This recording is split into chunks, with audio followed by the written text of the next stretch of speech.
This video will be about China's Belt and Road Initiative. China's One Belt, One Road strategy, announced by Chinese President Xi Jinping at the end of 2013, aims to create infrastructure links and commercial routes between China and the Middle East, Europe, and Africa via an overland belt and a maritime road.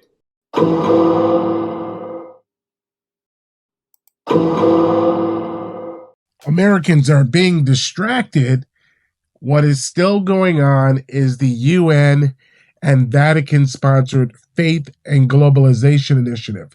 These are holy wars that are taking place in the Middle East for control of the Jordan Valley, the natural gas, the precious metals, the natural resources, our allies, the Vatican, the Jesuits, the Freemason Anglo-Catholic Knights of Malta, John G. Roberts, Chief Justice of the United States Supreme Court, is a Knight of Malta. You got the Aga Khan Development Network, all these pipeline projects. You've got this Design Futures Council based in Washington, D.C. You've got the Roundtable Group. And, of course, you got the Nazi bankers, starting with the Prescott-Bush family. This is a photo of my grandfather. He's the one on the right. You can always tell which one he is in pictures because he's just a little bit chubbier than his twin brother. He and his family left Germany in 1938, which was about as late as you could leave if you were Jewish, and settled in New York City. When I asked him whether he was aware of what happened to the Jewish community he left behind, he said that he did not know about the fate of European Jewry until after the camps were liberated. Similarly, when Eisenhower marched through Buchenwald with all the most eminent congressmen and journalists in order to document what had been done, the general consensus seemed to be, how did we not know about this while it was happening? The only problem is, we did. This is a New York Times article from July 2nd, 1942. It reports the slaying of 700,000 Jews, 1/5 of the entire Jewish population of Poland. It even mentions concentration camps and gas chambers. The article says, children in orphanages, old persons in almshouses, the sick in hospitals, and women were slain in the streets. In many places, Jews were rounded up and deported to unrevealed destinations or massacred in nearby woods. The article then goes on to list how many Jews have been killed in each province, and then says that the massacre still continues in Lvov. This account was typical. The information is factual, it's detailed, and it's even contemporaneous. And there were a lot of articles like this. Between 1939 and 1945, historian Laurel Leff counts 1,186 articles about the Holocaust in the New York Times. So that raises two questions. The first question is, how did this happen? And then the second question is, why did this happen? So first, how? The answer is that these articles were buried in the middle of the paper. This article appeared on page 6, under a small subheading reserved for unimportant material. This article, which described the same massacre as probably the greatest mass slaughter in history, was on page 5 and had no title at all. So then we ask, why? Well, it wasn't because the front page was full of momentous news. On the day that this story appeared in the New York Times, the front page featured articles about tennis shoes and canned fruit. So then we ask again, why? The answer is Arthur Hayes Sulzberger. Arthur Hayes Sulzberger was the controlling owner and publisher of the New York Times. And what made it so surprising is that he was Jewish. But the fact that his family dated back to 18th century America and that he had a long and aristocratic heritage made him feel like he had no connection to the threatened mass of European Jews. Sulzberger wrote, "There is no common denominator between the poor, unfortunate Jew being driven around what was recently Poland and Mr. Leslie Hoare Belisha," that's the British Secretary of War, who was also a Sephardic Jew, "and myself. Certainly in Poland, this Jew is part of a recognized minority. Mr. Hoare Belisha and I, fortunately, are in no such category." Sulzberger's dissociation from European Jews was further enforced by his religious ideology. His grandfather-in-law, Isaac Wise, founded classical Reform Judaism in America, which is not to be confused with modern Reform Judaism. Classical Reform Judaism promotes the idea that Jews are not a people, a nation, or a race, but simply followers of a religion. Sulzberger viewed the situation of European Jews through the prism of his Reform Judaism. Because he did not see the Jews as a race, he could not comprehend that Hitler was targeting them as a race, specifically an inferior race akin to vermin. And time after time, Sulzberger's views are reflected in New York Times editorials, in which the plight of the Jews is not highlighted specifically. About German refugee children, almost all of whom were Jewish, the New York Times says, "They would be of every race and creed." About Hitler's regime, the New York Times says, "It is decency and justice that are being persecuted, not a race, a nationality, or a faith." About the refugee problem, the New York Times says, "It has nothing to do with race or creed. It is not a Jewish problem or a Gentile problem." And remarkably, this editorial about the Warsaw Ghetto Uprising does not mention Jews at all. Sulzberger thought that Jews should not be persecuted as Jews, nor rescued as Jews. What he failed to take into account is that it was not he and his fellow Reform Jews who were driving history at that moment, but rather Hitler and the Third Reich. The second reason that Sulzberger influenced his editors and writers to downplay the Holocaust was his fear that the New York Times would be considered a Jewish paper and lose credibility. Here's an example. In the pre-war years, the New York Times received a large number of anti-Semitic letters. Sulzberger decided that he couldn't publish any letters that denounced the persecution of German Jews, because if he did that, then he would have to be neutral, and in order to be neutral, he would have to print alongside those letters some of the anti-Semitic letters he was receiving. Do you realize how ridiculous that position is? The modern-day equivalent would be if a newspaper editor decided that he couldn't publish any letters denouncing racism from the executive director of the NAACP, because if he did that, he would have to be neutral, and he would have to publish a racist diatribe by the Grand Wizard of the Ku Klux Klan. Sulzberger wanted so badly to be neutral about Jewish issues that he adopted an absurd and amoral stance.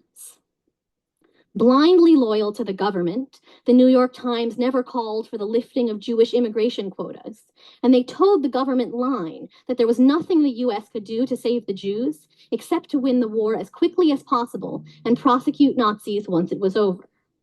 This editorial is typical. The New York Times says, "The most tragic aspect of the situation is the world's helplessness to stop the horror while the war is going on." In truth, we may not have been so helpless. Historian Deborah Lipstadt points out that the Roosevelt administration had a policy of obfuscation and camouflage of atrocities against the Jews because they did not want to be barraged with requests for rescue attempts. And even late in the war, such rescue attempts could have done a great deal. It was towards the end of the war that the extermination of the Jews became most efficient. After the Nazi takeover of Hungary, in May 1944, the death trains began running straight from the Jewish ghettos in Hungary right up to the gas chambers. By bombing the camps or bombing the tracks leading up to the camps, the Allies could have seriously put a stop to the German ability to keep that extermination going. But the War Department said that rescue operations were not feasible because they would detract important resources from the war effort. But would they? This is an aerial photograph taken from a U.S. fighter plane. The fighter plane was on a mission to drop bombs onto a German synthetic oil factory, but it had missed its target, and instead it has dropped 8 high explosive bombs onto the Auschwitz-Birkenau camp by mistake. In the upper right and left-hand corners, you can even see the gas chambers. Clearly, US fighter planes were flying over the camps on military missions. Dropping bombs on Auschwitz or on the tracks leading up to it would not have compromised the war effort in the slightest. Since the New York Times was the paper of record, hundreds of newspapers around the country followed its lead. By treating the Holocaust as an important story, the New York Times could have galvanized public opinion, and it could have altered this Roosevelt policy of not attempting to rescue Jews or disrupt the Nazi death machine. But the writers and editors at the New York Times were acutely aware of Sulzberger's sensitivity to Jewish issues, and they based the placements of stories in the newspaper on their perceptions of his views. Abraham Rosenthal, former managing editor of the Times, said it best. I assure you, nobody put a sign on the wall that said, downplay the Holocaust. It's the way of life. You have an organization. Sometimes things are not said. They're done. But even if Auschwitz couldn't have been bombed, even if immigration quotas couldn't have been lifted, even if putting Jewish atrocities on the front page could not have saved even one single life, Sulzberger still should have done it. He had a journalistic and a moral responsibility to give those articles the attention they deserved. On March 2nd, 1944, this article appeared in the New York Times, on page 4, amid 13 other stories. The first 2 paragraphs describe a decision by the British House of Commons to allocate funds to help refugees. In the 3rd paragraph, the article says, during the discussion, S.S. Silverman, Labor member, read a report from the Jewish National Committee operating somewhere in Poland, saying, last month, we still reckoned the number of Jews in the whole territory of Poland as from 250,000 to 300,000. Tonight, a special treat. Former California governor and action star Arnold Schwarzenegger sat down with CNN's Dana Bash at this forum, and you said, and I was born with a father that was a Nazi. Think about that. The air went out of the room. You used the story of your father to try to reach people who are getting sucked into groups that propagate hate. Mm-hmm. Talk about making that connection. My father was, and so many other millions of men, was sucked into a hate system through lies and deceits. We just in general, all over the world, we have this problem now, that there's this hate and there's this prejudice. And we're talking about men against women, women against men, black against white, white against black, Americans against immigrants, immigrants against Americans. It's like this, it's just, you know, he's from over there and he's a Muslim and he's a Jew and he's black and he's this. I just think that this, we have to just diffuse that. In a few weeks, no more than 50,000 of us will remain. In our last moment before death, the Freedom of Information Act is a traitor and should be tried for treason. At an opening briefing, G20 summit organizers outlined the agenda. Numerous working groups discussing topics ranging from trade to climate change, all under the umbrella slogan, solidarity, equality, and sustainability. But there's a glaring omission among the guests. The US Secretary of State, Marco Rubio, boycotting the event. In his most recent book, Spy Fail, James writes about a number of highly interesting cases related to the failure of the American intelligence services, and one of them, you guessed it, is the Milchan case. Not really surprising that the powers to be have a vested interest in suppressing it. Listen to what James Bamford has unearthed in his investigation about the Hollywood billionaire Aaron Milchan. James Bamford, thank you so much for joining, but also American intelligence services. Right.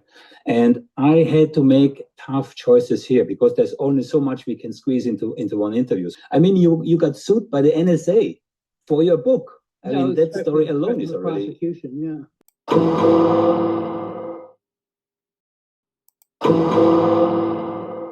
When it comes to Israel and China, these are strange bedfellows.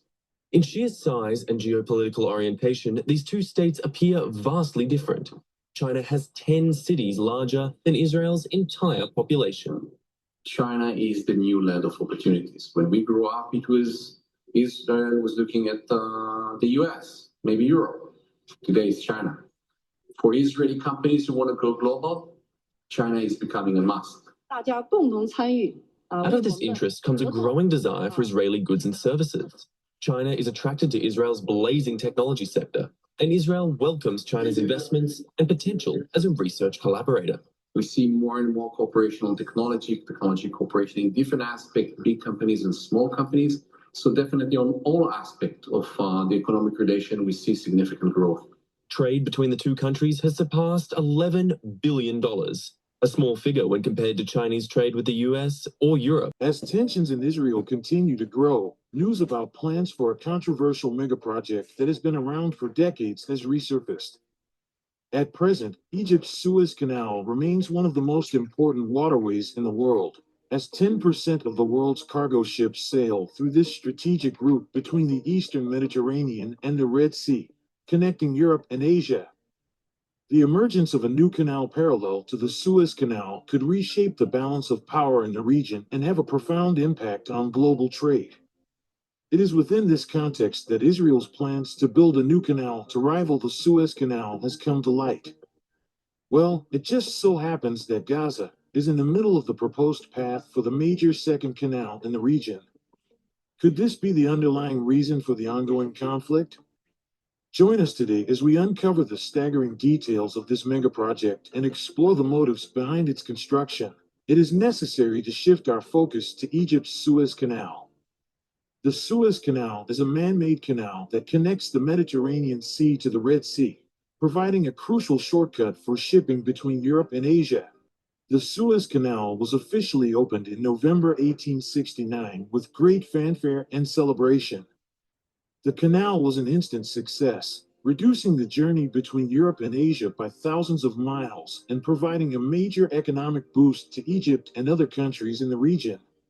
Building a new canal parallel to the Suez Canal would have a devastating impact on the Egyptian economy and its people. The origins of the Israeli canal date back to the mid-1800s, when the British considered the proposal of a canal to the Red Sea via the Dead Sea.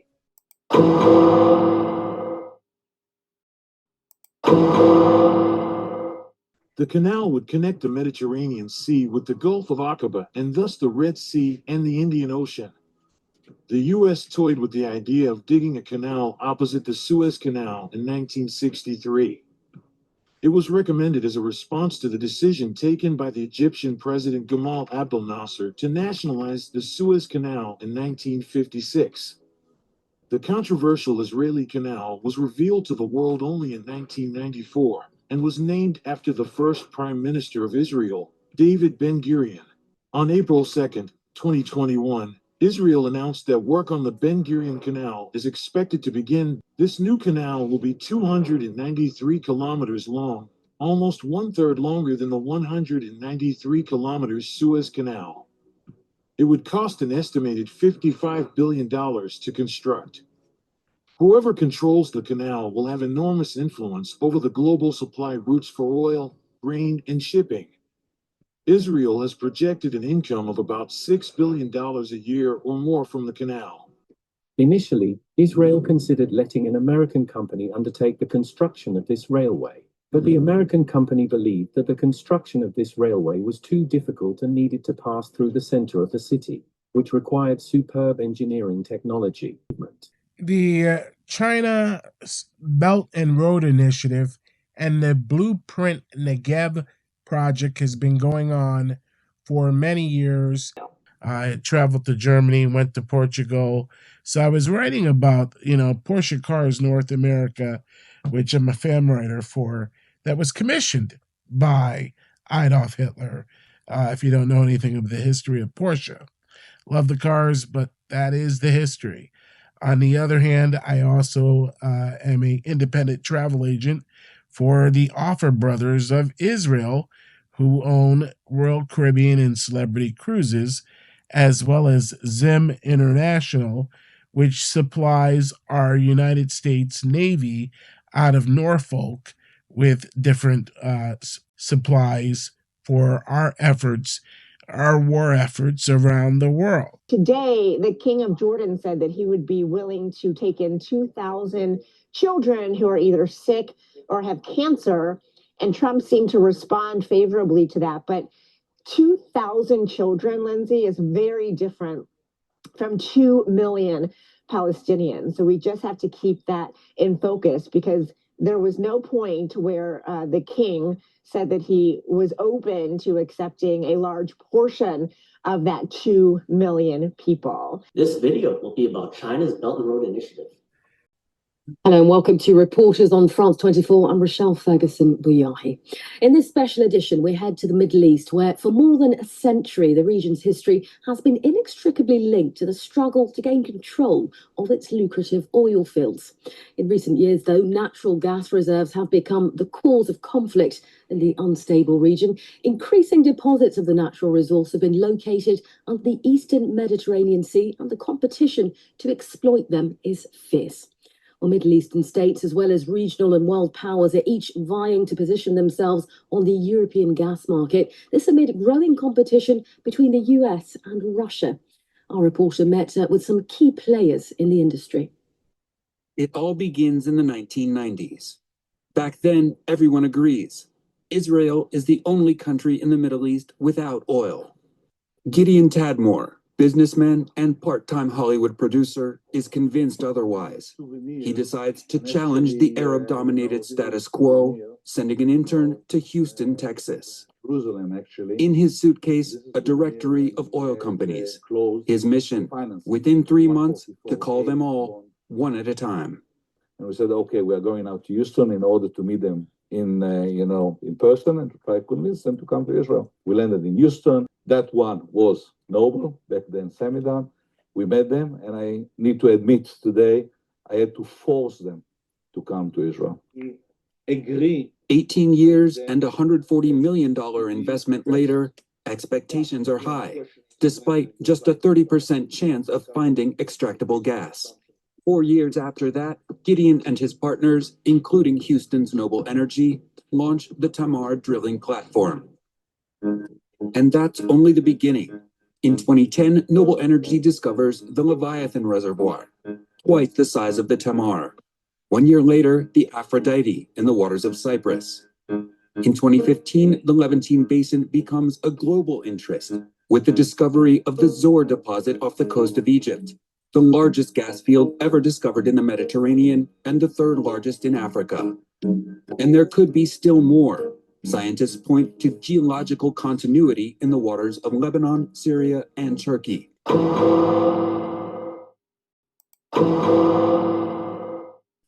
It might be the largest reserve of natural gas in existence, and it's on Europe's doorstep.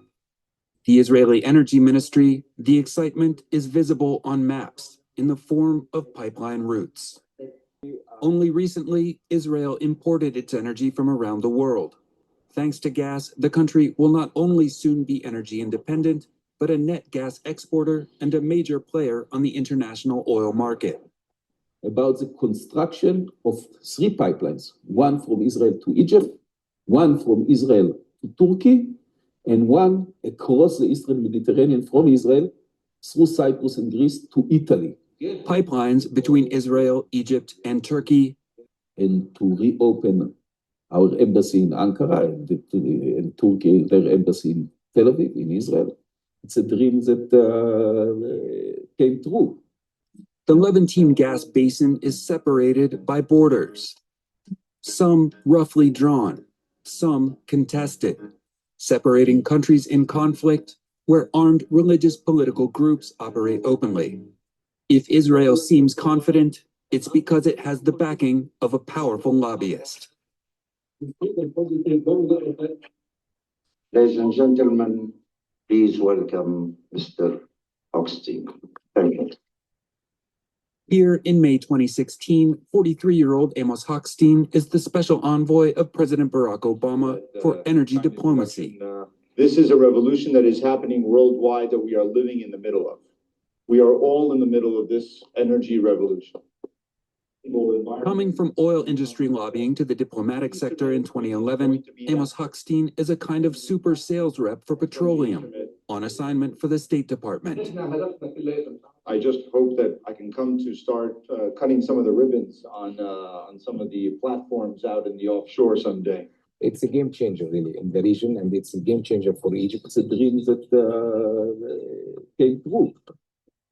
But gas could also be the deadly spark in a region ready to explode. Calling it a peace gas wouldn't be the most peaceful claim. There has been a factor of tension. That's a recipe for disaster, for aggressive behavior, and for conflict, for armed conflict. They will go to war. They are going to. Lebanon and Israel was going to go to war.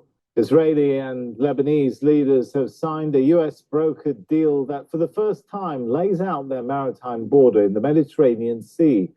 It enables both countries to conduct offshore exploration for gas and oil. The agreement comes after months of indirect talks that also ended a decades-long border conflict. Two neighbors have no official relations and are technically at war. Israel's Prime Minister Yair Lapid called the agreement a diplomatic achievement. Discussions have been taking place since 2020. Various borderlines have been proposed. Now the newly agreed upon maritime border will be known as Line 23. Kana, a prospective gas field, will go to Lebanon. It extends southward across Line 23, so Israel will share some of the revenue. Karish will remain within Israel's waters, where the extraction of gas has already started.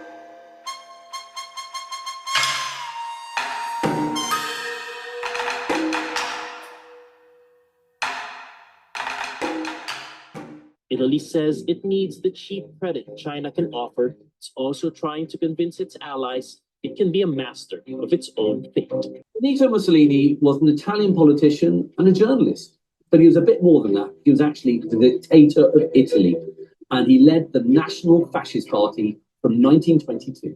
He actually got support for his new newspaper from Italian industrialists who would have something to benefit from Italy going to war. And he also got support from the British and French governments. Plans of national domination, multiple powerful members, and was led by a man of unknown ambitions, who was Licio Gelli. Gelli was the leader of a secret organization called Propaganda 2, a Masonic lodge that had hundreds of confirmed members. Gelli was born in 1919 in Pistoia. He was raised during fascist times, and he was quite devoted to the ideology. After the war, he was enrolled as a secret agent for the American and British intelligence.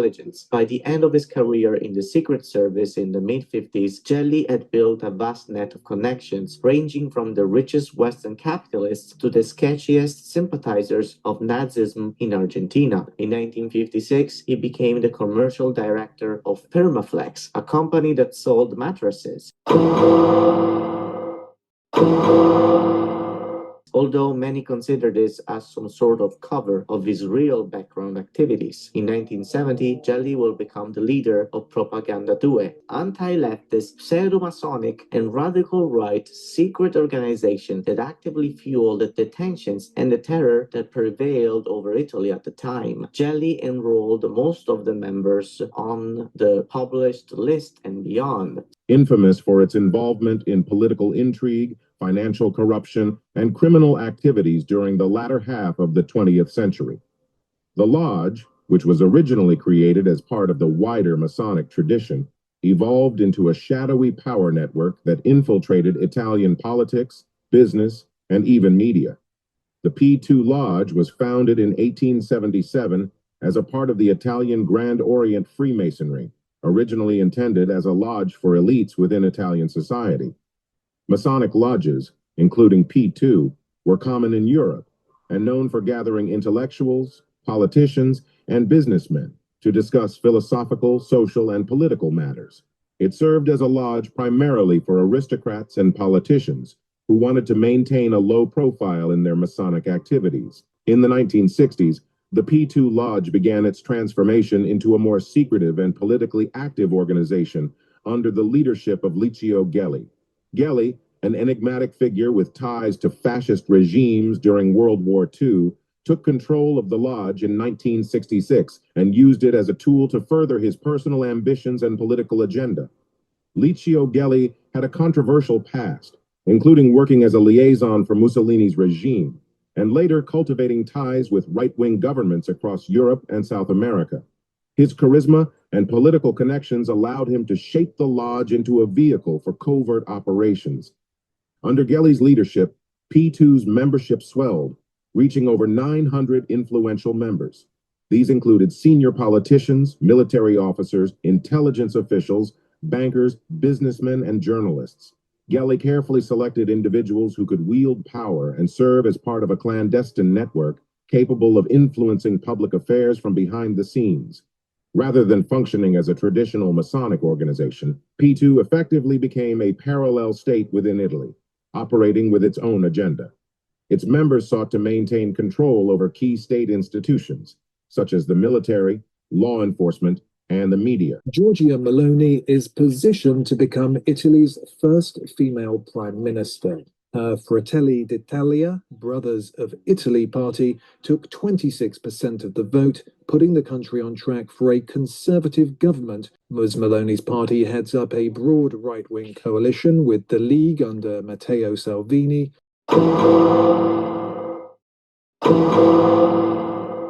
Ms. Meloni campaigned on culture war issues such as putting Christian identity, patriotism front and center. Ms. Meloni's victory comes 100 years after dictator Benito Mussolini came to power in October 1922, and much of the mainstream media today refers to Brothers of Italy as far right. But while the party does have a lineage that goes back to the fascist parties of the country's past, Ms. Meloni says that fascism is a part of history. Ms. Meloni views European Union rules as often infringing on Italy's sovereignty.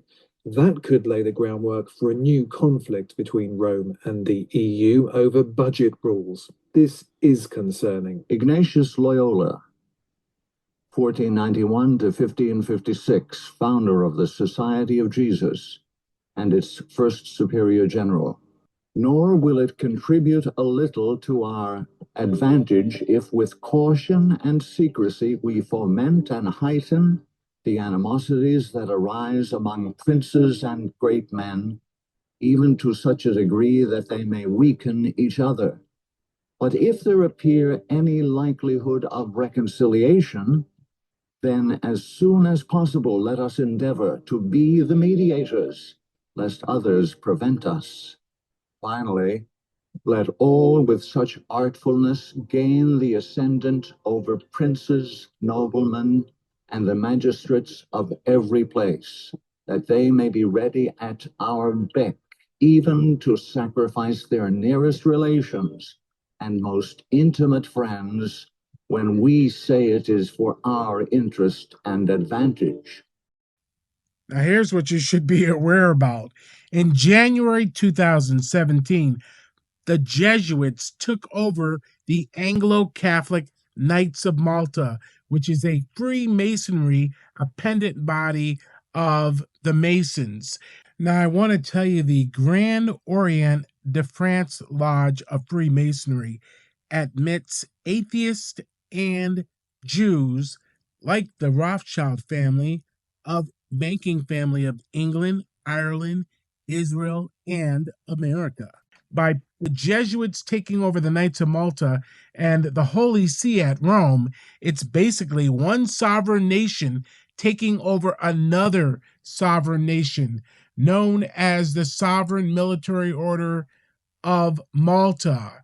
This is something to really keep an eye on, because Supreme Court Justice, Chief Justice John G. Roberts is a Knight of Malta, as well as many members of our U.S. Congress and people around the world.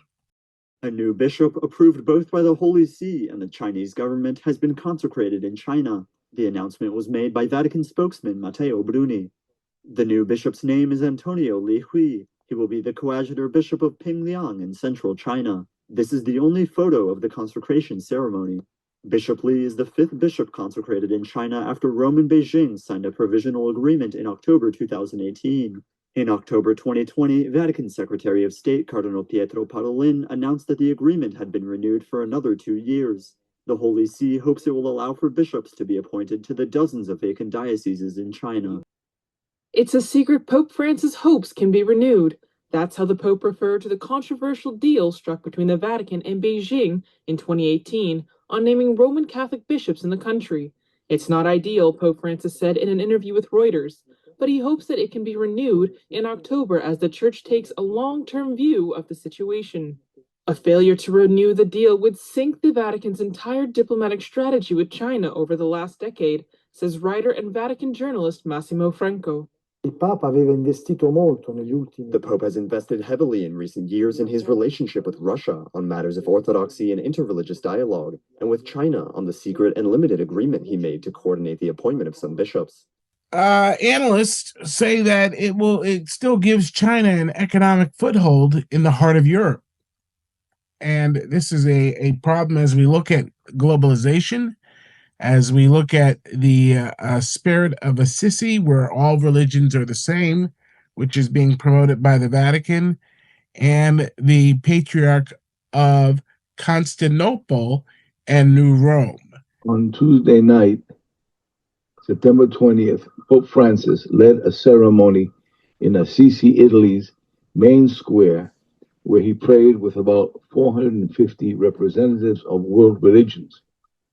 It was the fifth time a pope had done so, beginning with John Paul II in 1986, marking a change both in how Catholicism engages the world and in the role of the papacy as the leader of all world religions. The meeting in Assisi is the latest step in the papal geopolitical agenda.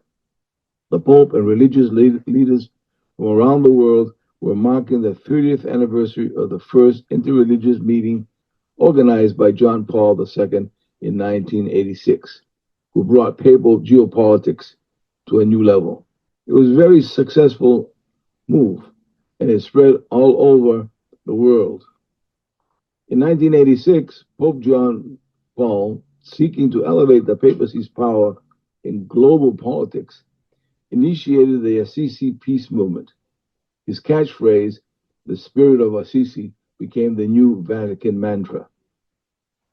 The spirit of Assisi is nothing less than the declaration that all religions are the same, that they only differ in their cultural expression of their religion. All religions are the expression of humanistic ideals. This is the spirit of the Antichrist. And we started in verse 21, realizing that this was the beginning of the tribulation. It says, in his estate, in the estate of the former king of the north, shall a vile person stand up, who they shall not give the honor of the kingdom, but he shall come in peaceably and obtain the kingdom by flatteries. Chapter 11, verse 36. And the king shall do according to his will, and he shall exalt himself and magnify himself above every god, and shall speak marvelous things against the God of gods, and shall prosper till the indignation be accomplished, and that determined shall be done. Elon Musk want to develop an outer space weapon based in outer space. Do we want to trust them with our planet? His companies were awarded 100 different contracts with 17 federal agencies. Many of these contracts have effectively enabled Musk to operate as a monopolist. SpaceX has cornered much of the rocket launch market, and his Starlink satellites have become crucial to the nation's national security, with nearly 2/3 of all active satellites now orbiting the Earth controlled by Musk. Verse 14, and with all the miracles he was allowed to perform on behalf of the first beast, he deceived all the people who belong to this world. He ordered the people to make a great statue of the first beast, who was fatally wounded and then came back to life. The comeback kid. He was then permitted, this is verse 15, he was then permitted to give life to the statue so that it could speak. Then the statue of the beast commanded that anyone refusing to worship it must die. Verse 16, he required everyone, small and great, rich and poor, free and slave, to be given a mark on the right hand or on the forehead. And no one could buy or sell anything without that mark, which was either the name of the beast or the number representing his name. God says in verse 18, wisdom is needed here. Let the one with understanding solve the meaning of the number of the beast, for it is the number of a man. His number is 666. In the Hebrew, it's 616, which adds up to 13. When Elias Brotberger goes to work, he doesn't need ID, and he doesn't need money. In fact, much of what he needs to get through the day is hidden right there, just below the surface, in his hand. Embedded in his hand is a microchip that serves as his keys, his ID, and his wallet. Yeah, it's all on chip, so I use it like to get around the building. Buy snacks. Yeah, exactly. Let's buy some snacks. So I can't open it. No. Okay. So what I need to do is I need to first blip my chip, and it will log me in, and from there I get access to the fridge. So, folks, we don't know who the world's final Antichrist is, but I would definitely tell you to start reading ourdailybread.org, odb.org, get into the Bible, compare the Bible, sacred history, redemptive history, and restorative history to secular history, to current events, and to the history of the last 120 years.